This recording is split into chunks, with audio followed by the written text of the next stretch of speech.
Hello and welcome, Rangers, to the Morphenomenal Reviews. I'm Joe, here with me is my co-host, Dan. Hello and greetings. Today's episode is a pressing engagement. This episode is good, I guess. It's not bad.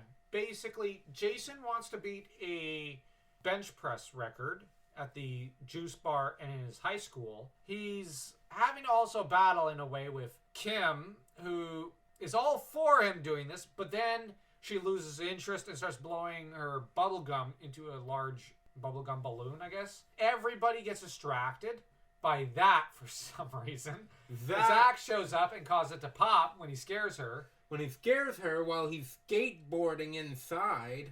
So that while Ernie is cheering him on.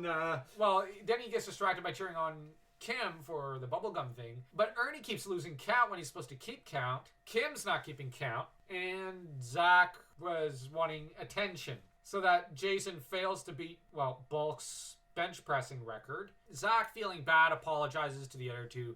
I noticed Kim refused to apologize, because she was a little more at fault than Zach for causing Jason to lose that little contest early on. She got miffed at Zach, and he decided that the better part of valor is just to apologize and let it go. Which, fair enough. There is a moral lesson to be learned there about picking your fights.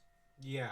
And it's no use goading someone else to anger when peace can easily be made with a few kind words. And I don't blame Jason for being sore through this episode. Yeah.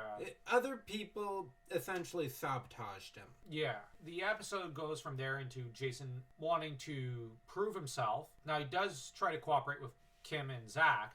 They kind of try to solo things on their own, and this ends badly. Then they end up having to go to Billy and Trini for help, who then advise going to Zordon, and Zordon and Alpha pick up on the location of Jason. However, they can't just teleport to Jason because there's a barrier set up by Rita, which this is actually a pretty good plan. And she decided to make Goldar and King Sphinx grow. Overall, this plan is not so bad.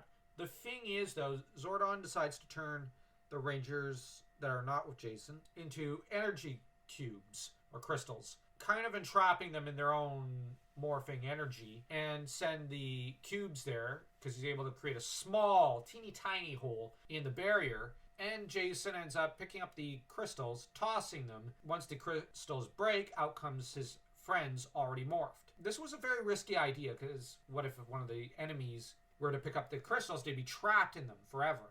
But desperate times call for desperate measures. If he didn't do that, Jason would die.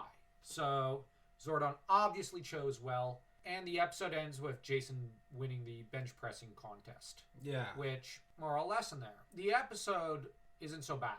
Yeah. I'll say for what it is that, as far as our ratings go, I'll say about 1.3. It's a little below average, but it's good. 1.5. As you said, it's good. It could have been better, though. It's not as beating over your head and as the previous episode. Yeah, or as very stereotypical Saved by the Bell knockoff. Yeah. That said, most of these episodes up to Green with Evil are not as good as later Power Ranger episodes turn out to be. And that's just simply something you have to roll with. Most of the friends I have, and I know, that still watch this show, typically watch Day of the Dumpster, then skip to Green with Evil. And in terms of the lore and characters, you're not really missing much. With that said, don't forget to like, comment, share the video, and subscribe. May the power protect you!